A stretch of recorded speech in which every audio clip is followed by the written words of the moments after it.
And Pizza harnessed Fanalytics to test if the playoffs are better at home or at Boston Pizza. The results are irrefutable. The playoffs at Boston Pizza, powered by Fanalytics.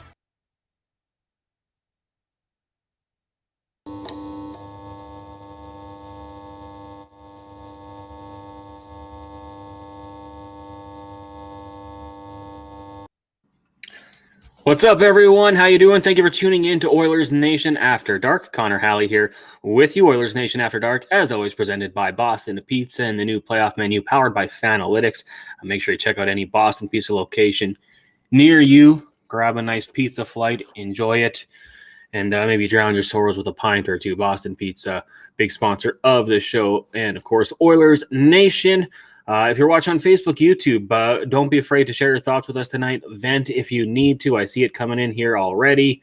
We've got a lot of questions. Nathan, Grant, Mitchell, Jocelyn, Melissa, Odin, Braden, Travis. We'll get to all you guys on Facebook, on YouTube. A lot of you in here already. Frustration. I think that's a good way to look at it. A lot of frustration here with the way the Oilers played, the way some of the calls went. A lot of things for the Edmonton Oilers certainly not going their way. And it's been an up and down series in this one. The Oilers now turn their attention to Sunday. We don't know exactly when the puck drop will be right now. Not that I've seen at least, but with the Maple Leafs eliminated, I would think it would come earlier on in the day. Make sure you hit that like button on Facebook and YouTube as well if you're watching. Today on the show, got someone making their Oilers Nation After Dark debut. Nation Dan will join us tonight. He'll be our guest. We've got Gavin the Producer alongside with us as well, keeping us on track. We'll bring him on later in the program as well. But we'll get right into it right now. We'll start it off with the good, the bad, the oily, brought to you by Cornerstone Insurance Brokers.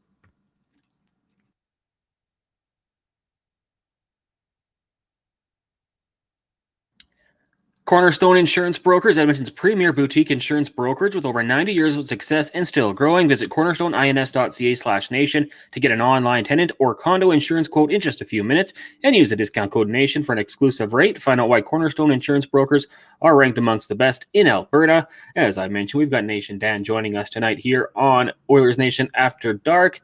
Dan, how you doing tonight? Well, I'm as good as I can be, making my debut 93 games into the season. And it's a loss, but I'm happy to be here with you, Connor. Yeah, well, happy to have you on tonight. And, we've done this a few times in the playoffs, hopping on after the loss. And, the mood's never great because why would it be? Ideally, the Oilers go 16-0 in the playoffs and there's no stress. But that's not how it goes. It didn't go that way last year against the LA Kings, where Evander Kane famously threw up we're going to game 7. So the Oilers going to need a big win on Sunday. We'll see what happens. The way this series has gone, you'd think they get the win because it's just win-loss, win-loss, back and forth, a lot of fun. But we'll break all the game down. Well, like I said, we do have Gavin here as well. Tonight, though, as we have to, I know people might not want to hear it, but we got to start off with the good. And the good tonight, we're going to go with the captain, Connor McDavid. 2 goals in this one, both on the power play. He started the scoring. He finished it. He was flying around there. We saw him make a big defensive play at the end there that could have really been a game changer as well. Love to see him find a way to score one more. And I think there's going to be a few people that might jump into the chat and say you want to see him shoot the puck rather than make those passes. But Connor McDavid, he's going to be the good tonight. He could be the good every night. He really can. He's an absolute superstar, and he comes out and he shows it tonight. Feels a little bit eerily like Game 1, wasting an effort of Leon Draisaitl and 4 goals there. Connor, looking like a man possessed tonight. Really just had it going. I've got the highlights running in the back right now, and here he is, just absolutely smashing the team on that 5-minute power play. Just a special effort from McDavid, but comes up short in a losing effort. Yeah, and I'm watching the highlights too. The big backcheck there on Karlsson, potentially saving a game. I mean, he's desperate. He's desperate. I think we're going to get another big performance on Sunday when it comes.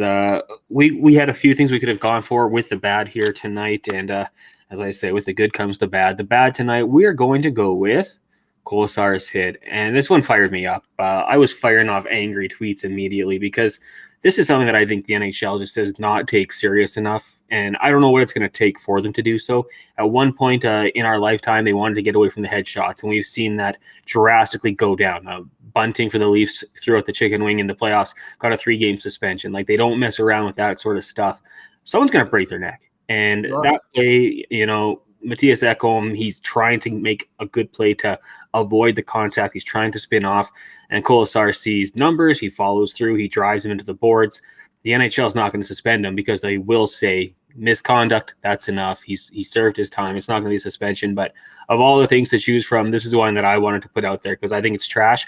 I think the NHL needs to look at it, and they need to take a few more steps to ensure this doesn't happen because someone's going to break their neck, and that's when the NHL will react. Well, and somebody has broken their neck literally in these playoffs. Andrew Cogliano has had his neck broken, and we still are talking about this. It's hilarious to me that in a league where we're talking about protecting the players and removing elements like fights and big hits from the game, to have these hits where it's just that, like, I don't look at that as like a super aggressive hit from Kolesar, but it's just dirty and it's just unnecessary. And it's like the Pietrangelo slash. It's just absolutely unnecessary. It's not needed in the game. And like you said, you can throw out that trope as much as you want, but like, God dang it, there is a guy playing in the playoffs right now that broke another dude's neck with this play. And we're still talking about this happening actively throughout the playoffs. Good point. I should say maybe they want to see a guy on the stretcher before they start to do it. Well, like, where do we draw the line? Where does the line get drawn at this point? Kieran, shout out. Connor is just Gregor's mouthpiece. Oh, thank you for tuning into the Gregor Show and us here on Oilers Nation After Dark. Kieran, appreciate it. As Gil, like you, Cogliano did break his neck. Yeah, exactly. It's a little bit nasty. So Big says, talk about Eichel's reverse elbow on Desharnais. Yeah, I mean, there was a lot of stuff in this one. It's not just one-sided. I mean, the Oilers, obviously, a couple high sticks, not necessarily as dirty, but the penalties were going back and forth in this one, probably some missed calls as well. I'm sure we'll talk with the refs at some point here, but let's get to the Oily in this one. And the Oily, 90 seconds. That's all it takes. And for the Edmonton Oilers, it was tough. I think probably most people would agree that the penalty on Broberg, his second penalty, a little questionable. Tight checking, gets in there. Eichel grabs the stick. The call comes from the ref at the red line, which I don't like. There's a ref standing right there, has a perfect sight of it, and doesn't call anything. I mean, to me, that kind of looks like a situation where you call one or you call both or none, and the ref who had the best view didn't call anything. The Matthias Janmark stick, obviously, that's black and white. That's going to be a penalty. But the LA Kings, in a 90-second span, they score 2 power play goals. Mark Stone, then Riley Smith, and then right after Nicholas Hague with that kind of fluttering shot. That would be the end of Stuart Skinner's night. 90 seconds, and we had a totally different ball game. Felt eerily similar to the Vegas San Jose Sharks incident from a couple of years ago when Pavelski took that major against them, and then San Jose just kind of rode that wave. And man, oh man, did that crowd seem to kind of upswell, and then the power play just took it from there. And yeah, I mean, outside of that 90 seconds, it was even, if not the Oilers' ice for most of the game.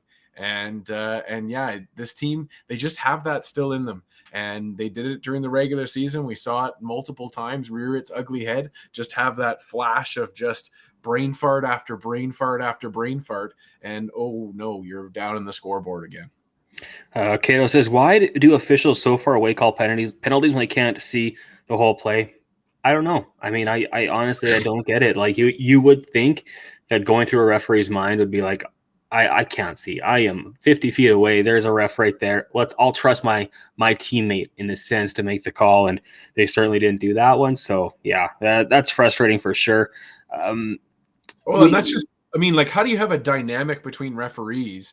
They go back to the locker room after that. And it's like, yeah, I didn't think that was a penalty right in front of me. Oh yeah, no, I definitely knew it was a penalty 30, 40 feet away. What a 100%. Weird conversation. And I mean, from his perspective, like the angle he had, it might have looked like a penalty. So that's one thing maybe he thought he did. But, I mean, you could see Jack Campbell, veteran move, kind of brings on the physicality, grabs the stick, and for the Edmonton Oilers, just bad luck following it up with the second penalty. Another one we could have gone for the bad here tonight. We didn't go with it, but a problem for the Edmonton Oilers, even strength. All their goals tonight coming on the power play. The Vegas Golden Knights scored 2 goals at even strength. I mean, you can say what you want about referees, goaltending, whatever it is, but Dan, I think the Oilers, they got to be better 5-on-5, 4-on-4, whatever it is. Even strength play has to improve. 100%. To be able to win these games against these Vegas Golden Knights, you can't just count on power plays happening. They got quote unquote lucky that Kolesar even gave them the opportunity to get back into the game with that big major penalty. Otherwise, we might not even be talking about a game where the Oilers were close in it. So it's a problem that this Oilers team is going to continue to need to be able to beat the other teams at 5 versus 5, and the Vegas Golden Knights are no different, and especially with the talent that they have in that lineup. We're looking at the chat here on YouTube and even on Facebook. There's some back and forth there when it comes to the goaltending. And I know we had the poll, who would you start in Game 6? Maynard Nugent-Spivey says, Skinner was flopping and fighting pucks all night. I think the arena staff put Sudafed in his water bottle. And, not great. And then someone else there has said that, it wasn't necessarily Stu, potentially the guys in front of him. I think that might have been almost just the pull. Let's try to get the spark for the guys, because just a real tough stretch there, and almost worked as a timeout there. Yes. Exactly. That could have been it. The chat right now on YouTube, at least, we've got 100 votes.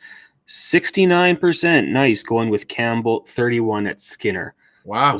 We'll see what Campbell or Jay Woodcroft does. Dan, what direction would you go in? Ever since I read Frank Saravelli's article on Daily Faceoff about this new NHL quandary with the regular season, you go back and forth between goalies all year, but then all of a sudden the playoff comes and we're like, no, we're with one workhorse the whole way. I've always been a guy that just defers. You got to defer to your head coach. They're the only ones that's going to really know the magic sauce of what the goalies are. But I got to believe that this team goes back to Stewart again. I think you pointed it out that doesn't feel like a, Stu's not having it game kind of pull, especially when you see Woody come right to the gate there and talk to Stu as he's exiting the game. I just think that it was a message to the team that you have to be better. And for some reason, this team gets W's in front of Jack Campbell. So sometimes that can work out for you. And it didn't this time, but Jack was really good in relief. And that's what he continues to do. And that's what you ask of Jack Campbell. And he continues to give them exactly what they need from him. Lots of messages coming in here on Facebook. Dustin says, got to stop taking stupid penalties. And David, just before that, had said that 4-minute major minor right after McDavid's goal hurt. Yeah, I mean, the Fogle high stick there. I mean, your stick handling, you got to keep your stick down in that situation. It's just, it can't happen. You can't have those types of mistakes. Billy on Facebook says they need to play Campbell. Jennifer says Stu is making good saves until the bogus power play on Broberg. And Mark says this team's delusional if they put Skinner back in net. Gavin, why don't you join us here on the screens here? Oh, that was quick. You're ready to hop in on this one. Hey, guys. Let's throw it your way. What do you think? Where would you go on Sunday night, Sunday afternoon, whenever the game is? Yeah, I think I'm on the other side of the scale here. Like, I'd probably go to Jack Campbell, to be honest, just flat out. I know Stuart Skinner, it wasn't all on him tonight, but he just flat out has not been good enough in this series. And Jack Campbell has come in through this playoffs and has gotten the job done, so to speak. So it hurts me to say, because I'm a huge fan of Stuart Skinner. Obviously, he got us to where we are now, but he just isn't good enough at this point. So I think you ride Jack Campbell here for Game 6. My Boston Pizza Fanalytics tonight, powered by the new menu at Boston Pizza, the playoff menu. It's I don't have good numbers, but Stuart Skinner tonight, 818 save percentage, 18 of 22 when Jack Campbell came in, 9 saves on 9 shots. I don't have to tell you the math on that one. That's perfect. Aiden Hill on the flip side, 31 to 34, a 912 save percentage, and all those goals were on the power play for the Edmonton Oilers. Like 5-on-5's got to be better. Oilers were 3 for 4 on the power play. Vegas Golden Knights 2 for 7. So special teams obviously played a big role in this one. Yeah, Alberta Boss says it wasn't the goalies. Lynn just says that sucks. Maynard says Gavin knows. So clearly someone's on your side on that one, Gavin. And Liberty says if it's 5-on-3, Campbell wouldn't do much better. So, yeah, I mean, obviously the 2 power play goals were momentum killers. You'd love for Stuart Skinner to make one of those saves. Unfortunately, it just didn't happen on that occasion. And I thought it was interesting. I think it was it Aikens talking about how they probably had the pre-scout there on Stone on that goal. I mean, if he scouted that himself, then good on him. That was a bang play, and he knew what to do. I want to give a quick shout out to the people down at the Oilers Nation watch party at Greta. I mean, the game wasn't fun, but they're having a good time down there, and I know it's going to be a fun night, drowning their sorrows in this one. And as we tell people, if you want to go for a watch party, we're hoping there's a Game 7. I think there's going to be There will be a Game 7. There will be a Game 7. There will be another Greta party. So book it now, gretabar.com/book, or you can text 587-418-8507. And this is where I always tell you there is the Nation Gear pop-up shop if you want to get the oily up shirt. There's that one. There's also one with black in the blue font. You can go to nationgear.ca if you want to check out all the memorabilia, all the gear you want to get. I was actually looking at the shop today. There's lots of great stuff there. I got to get my sister a birthday present, so I'm going to be hitting up the nationgear.ca website. You can do so as well. And like we said, Mother's Day too this weekend. So if you're still looking. Yeah, exactly. That's it. Gavin knows. Gavin shops. Flowers, Oilers Nation merch. Oilers Nation merch it is. Flowers die. Oilers Nation gear is forever. Exactly. What did you guys make of the the challenge on the goal in the first period by Jay Woodcroft? Full disclosure, I was doing our pregame show with TSN, so I was ripping home, and the broadcast crew, Bob and Jack, did not like it. Almost immediately were like, this is a bad challenge. You're not going to win this one, and then you're taking the penalty. Dan, what did you think about that challenge by Jay Woodcroft? I understand the sentiment that that it was not going to go well, but like, Jack Eichel hit Stuart Skinner, and so as a team, I think you just have to shoot your shot there and hope that the referees are going to see it your way. I mean, I give Eichel a ton of credit on the play. I think he did a really admirable job in a situation where it could have been just as easy for him to kind of drag his foot through the blue paint. He, even for that little second that he touched the blue paint, his toe pulls right back away. And so you got to give him full marks on that. He didn't take it. I don't blame the Oilers trying to get something there and trying to kind of stem the tide. But yeah, I mean, the issue is that you take that penalty right after. Looking here, Maynard says dumb challenge. Adam, bad challenge. Scotty, he's going to be blocking all the trolls. I respect that. And Eric says Woodcroft should have known better. Gavin, what did you think? Are you riding with these guys? Yeah, of course, there's a time and place when you're going to challenge a 50-50 play like that one was. If it's like a 3-0 game and you just kind of like your last-ditch effort to stay in the hockey game, I get it. Challenge that. You give up a power play, no big deal. But that goal makes it 1-1. It has to be better than 50-50 in my opinion. You're more so looking for like 80-20, most likely going to go your way. But in this one, I just didn't see it. I kind of saw your tweet too, Connor, and obviously I was watching the feed here at home, and it was one of those. I was like, I don't really think so. So I don't know. I didn't really agree with the challenge. Thank God they didn't score on the ensuing power play, but still, I didn't really like that spot for Woody there. Yeah, I'm kind of with you. At that point in the game, it is so early. My thought is, let it count. Don't go down on the penalty kill. Let your team bounce back into it. They've showed they can put up points against Adin Hill and score goals. Maybe go from there. But I mean, it's hard to doubt the track record, right? They've had a pretty good run when it comes to these. Usually, they get those offsides. Mitchell says you have to challenge that play because it potentially turns the momentum. Potentially, yeah. I mean, you're also putting Vegas's power play out there if you don't get it correct, though. And hey, I mean, that's okay. That wasn't the reason they lost the game. They had a 2-1 lead. Not even close. Things went downhill, and didn't work out. Obviously, hey, you want to go down to Vegas? I mean, I think the best way to do so, if you want to go down to Vegas for Game 7, book it through AMA Travel. Of course, the Nation dudes have been heading down to Vegas, LA, having a good time. Jay, Baked Milk, and your Chuck. Of course, they use AMA Travel. That's how all their experiences are powered. They do it all, too. Visit amatravel.ca/stream. You can get a cruise, vacation packages, guided vacations, coach tours, hotels, car rental, attractions, tickets, currency, luggage, accessories, everything. Even if you need like a driver's license, I'll just throw it out there. AMA does it all. So check out amatravel.ca/dream. So Chris says Skinner isn't playoff material. I mean, I feel like we've kind of debunked that one. To put it on Skinner, 2 power play goals against, I don't know. Like, you'd love to see him make that save, and there's been ups and downs, but remember, he's still a rookie. Goalies take a long time. Like, Stuart Skinner, I think, is ahead of where we thought he would be. This was supposed to be Jack Campbell's team. Jack Campbell was supposed to be the guy this year, probably next year, and maybe even into year 3 of his 5-year deal as the main man for the Edmonton Oilers. And Stuart Skinner was the guy who got them here. He was the starting goalie when they got hot, and I don't think we want to write him off right now. Give him some more time, but we'll see what happens going into this one. Liberty says Oilers' dumb penalties killed themselves. I don't know, Dan. I mean, the high sticking, I think we'll probably agree, pretty bad. Got to be better. I mean, both Janmark and Fogel, those are just plays where it's just careless with the stick, and you can't do that. And it's I don't know.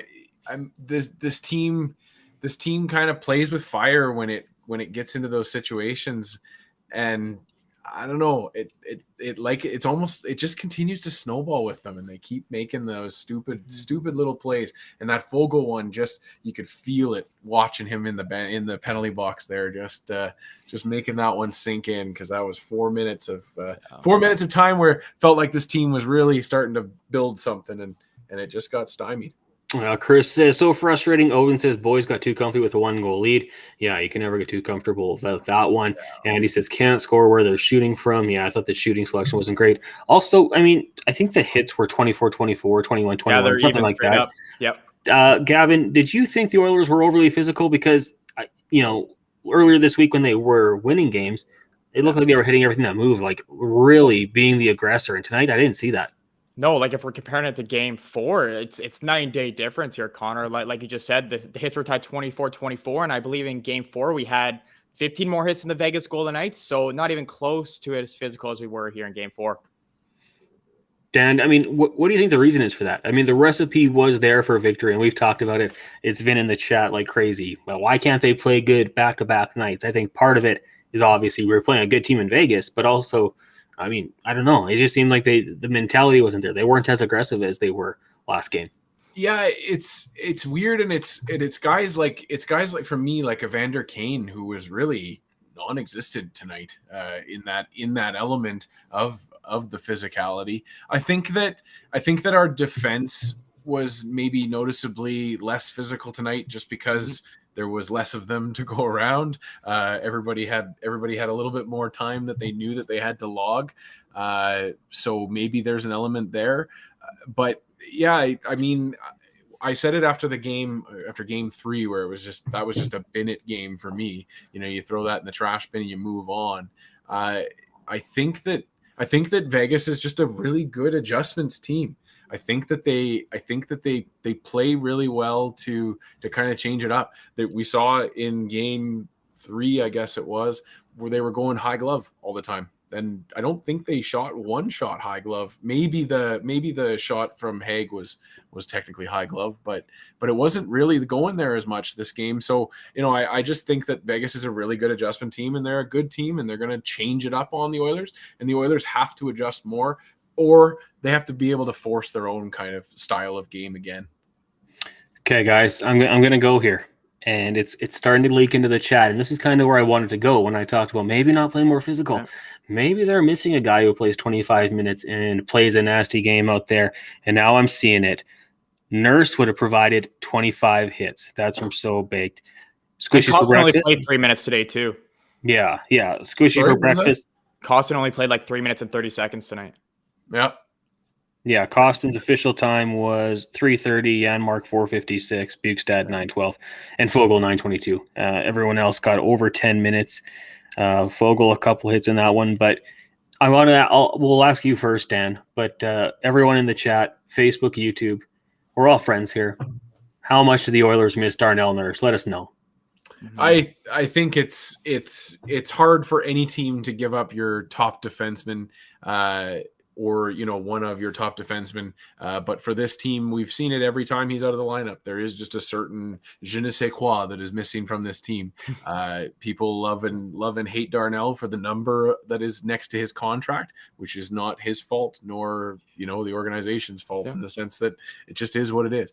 But yeah, I mean, you see it in a game like that when the emotional lead isn't necessarily there, that excitability isn't always there from a Connor and a Leon, where a Darnell is that character.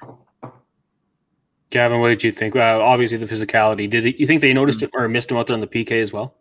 Oh, for sure. And I was just going to say too, it's so hard to make up Darnell Nurse. What does he play 25 minutes a night? So it's so hard to make that up by itself. And like you said, on the penalty kill. So yeah, all areas of our game struggle tonight without Darnell Nurse in our lineup. Yeah, 100%. I mean, thankfully he will be back on Sunday, as will Alex Pietrangelo. A lot of people here saying, yeah, Nurse was massively missed. I want to get to this one. Indiana Jones says, refs have babied the Oil all year, and they had the most power plays in the Western Conference. Okay. Okay, well, you know what? Maybe. But when you have Connor McDavid, I could make a case that there was probably more missed calls against Connor McDavid than there was anyone else in the NHL. If you were to call it down the line by the rule book, there's probably 3 or 4 a game that don't go Connor McDavid's way. So yeah, they get a lot of power plays, but I would say for the most part, they're earned. The Oilers do a good job of moving their feet. Yeah. A lot of times they have their lapses, but for a lot of times, the power plays they get are pretty well earned. I would question that person to say, well, does that mean the Vegas Golden Knights were babied because they had the least amount of penalties called for them? Maybe. I don't maybe they're disciplined, but maybe they're babied. Maybe, it's an endless battle. We can never win that argument. You just can't win it. You can't win and lose it. Yeah, I mean, that's it. You can say, hey, maybe the refs love Vegas, but maybe over the stretch of an 82-game season, they're just disciplined and they play that style of hockey. But 100%. Who knows? I wanted to look that one up here quickly. Who's drawn the most penalties? Michael Bunting, Rasmus Dahlin.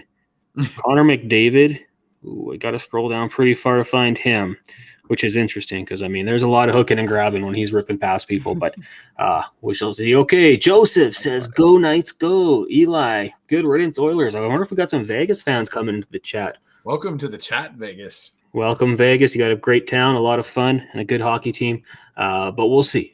Come back after Game 6, join the chat. Maybe you can troll, or maybe fans will troll you, but come back after Game 6 on Sunday. Like our friend Angel, who's still coming back to this day. Yeah, Angel the Kings fan, shout out. Continually joining us here in Oilers Nation After Dark, brought to you by Boston Pizza and the new playoff menu presented by Fanalytics. Another great spot if you want to grab a bite to eat Oodle Noodle in town here. And a little perk with that, you go get your noodles. And if you're at a location in Edmonton or surrounding area, you can pick up a free Oilers Nation sticker, throw it on the vehicle, show everyone you're a citizen. You'll fit right in, because in Edmonton, if you don't have a car flag or an Oilers Nation sticker, what are you doing at this point? Fit in, go get some noodles, win-win situation right there. And also a quick shout out to Wilhock Beef Jerky, Alberta's best beef jerky. You can find them at one of their 3 locations, West Edmonton Mall, Leduc, or Spruce Grove. Find out more at wilhockbeefjerky.com. Okay, I just want to go back into the chat here. Someone says CC was fine. Yeah, Cody CC, I thought looked good at the times he was out there. Nuge Invisible. Dan, Nuge did have 2 assists, I believe, tonight. The power play merchants striking again. But, after getting back on track with a goal, Ryan Nugent-Hopkins, obviously for this game, he was away from McDavid and Draisaitl, so, not getting to kind of play with those guys, the top-end talent on this team. But what did you make of Ryan Nugent-Hopkins tonight? I don't mind his game. I haven't minded his game the whole playoffs, really. I haven't felt like a game has hinged on his participation here or not, whether he's scoring goals or not.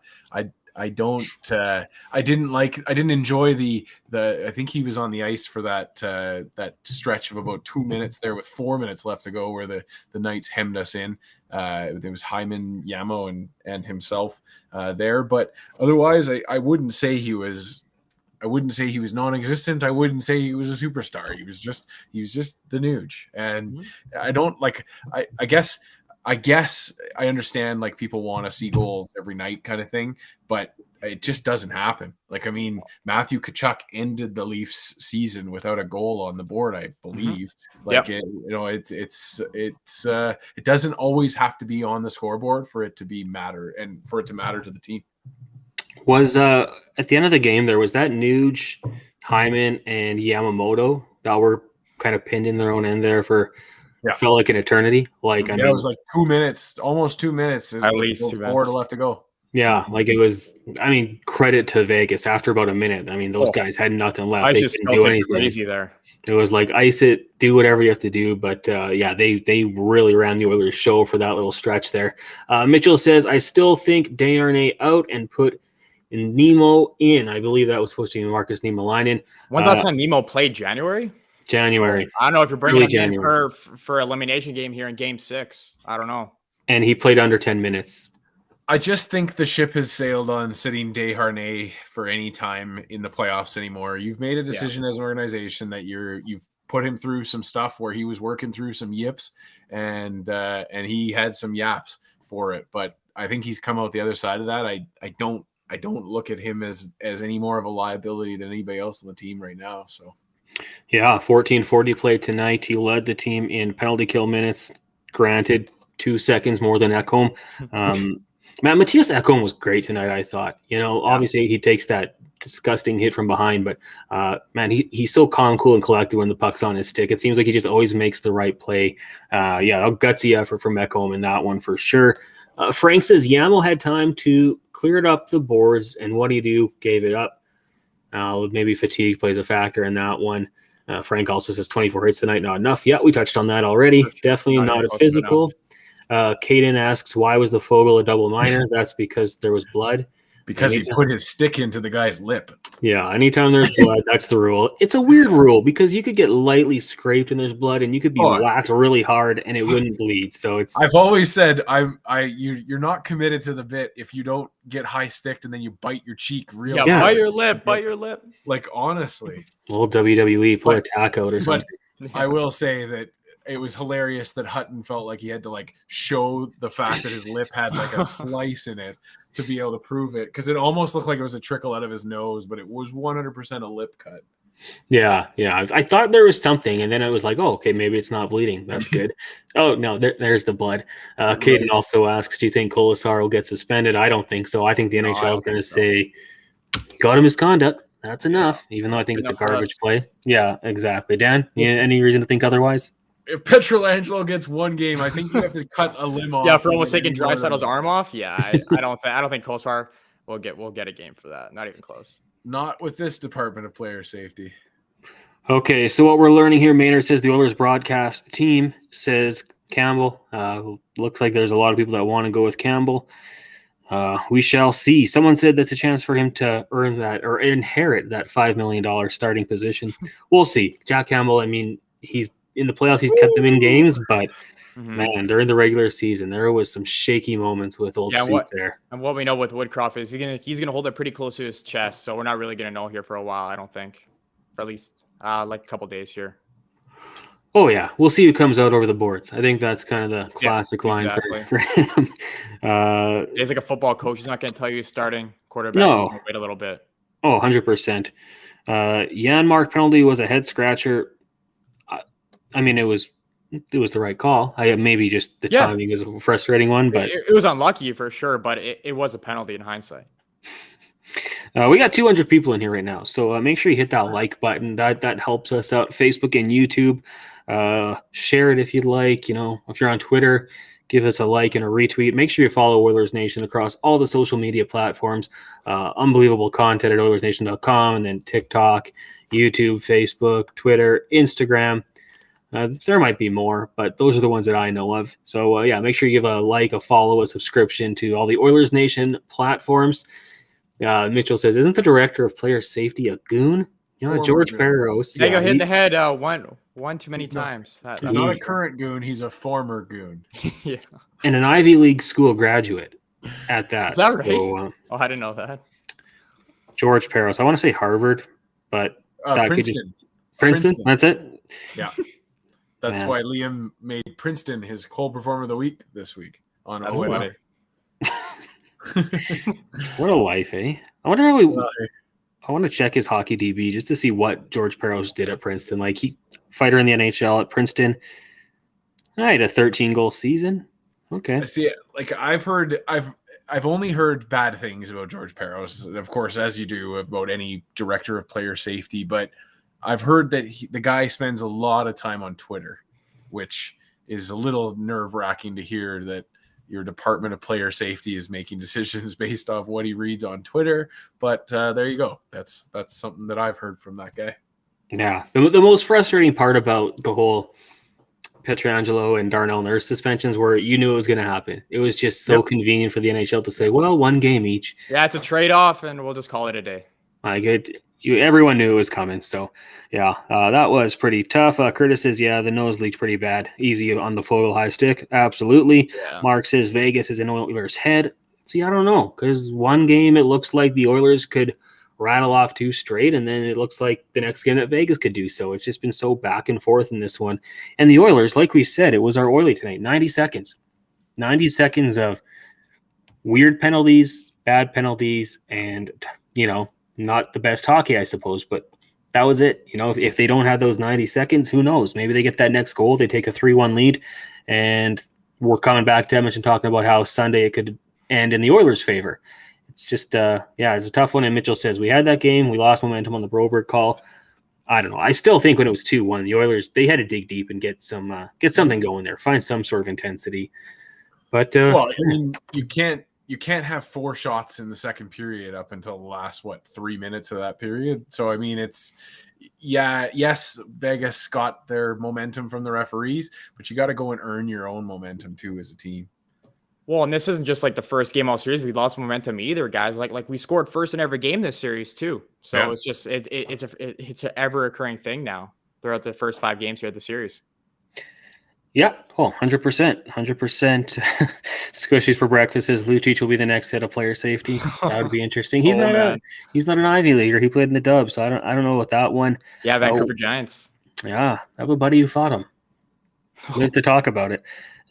Someone said Wade says you can't blame Fogues for that one. He was kind of like dangling. I think you can. Keep your stick. You have to blame a guy because you got to keep your stick in control at all times. Yeah, like I said, it's unlucky too. Like stick rode up. Yeah, could have caught him in the chin with no blood, but where he hit him, Denmark's stick ramping up the other guy's stick. It's a one-handed slash that shouldn't really go up there, but you put your stick into that position, it's going to happen. Yeah.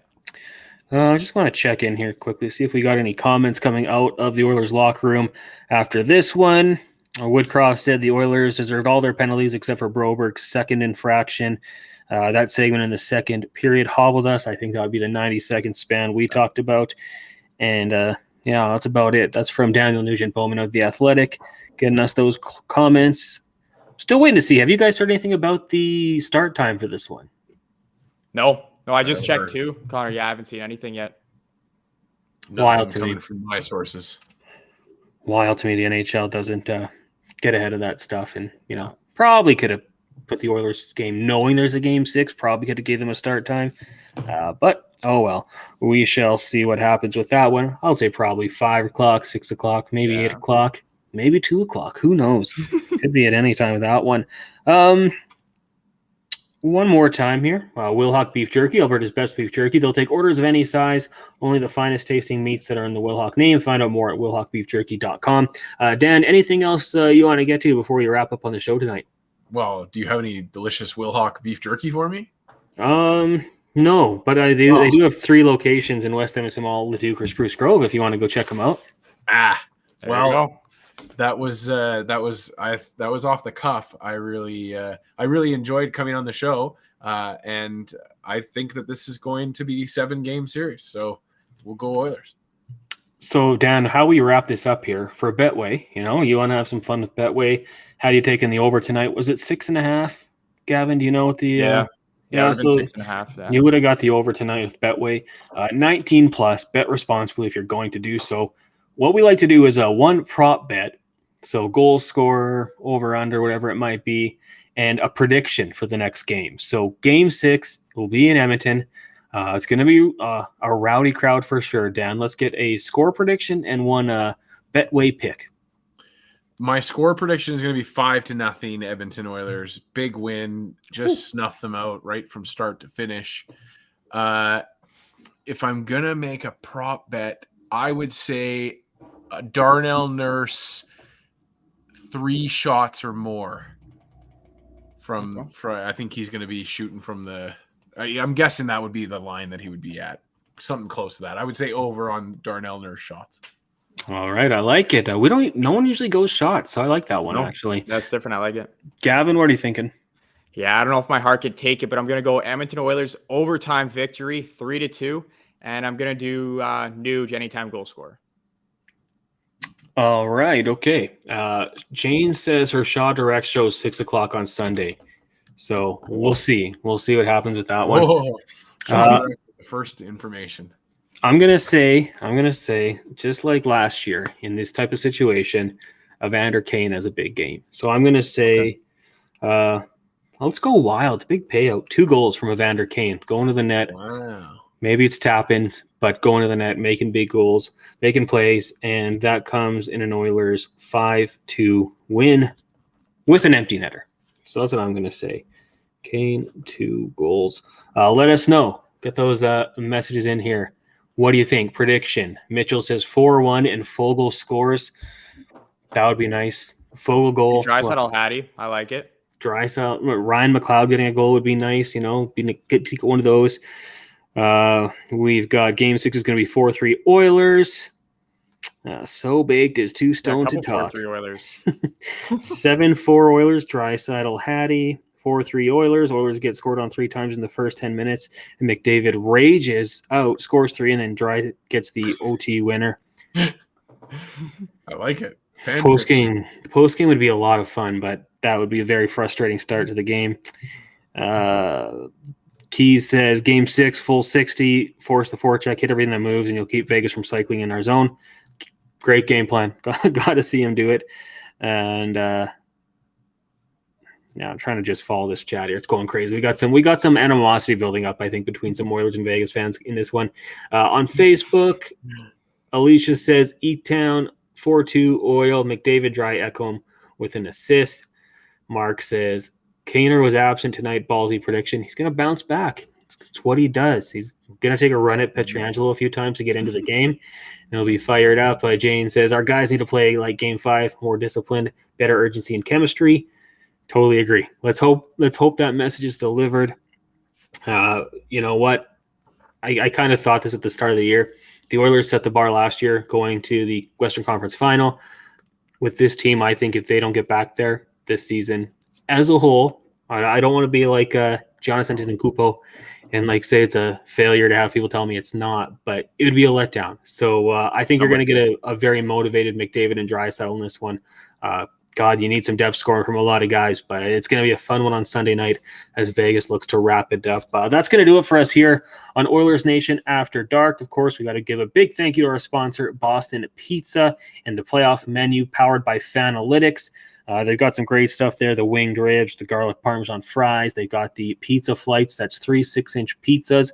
Sounds amazing right now in the triple play. The Bandera bread, Thai bites, and cactus cut potatoes. Check them out, Boston Pizza. There's one everywhere. Go there for lunch if you want. Also, Oodle Noodle. You can check out the Oodle Noodle, get some noodles and a sticker. We've got the Oilers Watch Party Game 7. It's going to happen. You can book your spot at gretabar.com/book. Also, Nation Gear, if you want to make sure you go get a shirt like this one. Maybe you want a hat like Dan. Gavin, you got the hoodie on there, right? Yep. Go check out nationgear.ca. You can get a nice look there. If you want to travel, AMA Travel. amatravel.ca/dream is the website I want to send you to. And then, of course, Cornerstone Insurance Brokers, Edmonton's premier boutique insurance brokerage. Check them out, cornerstoneins.ca/nation. You can get a nice little discount there, an exclusive rate when you use the code word NATION. Wilhock Beef Jerky, Betway, 19+, bet responsibly. I think we got it all in there. For Dan, for Gavin, and everyone in Oilers Nation, thank you guys for tuning in tonight. We will talk to you on Sunday after the Oilers force a Game 7. Have a good night, everyone. Night.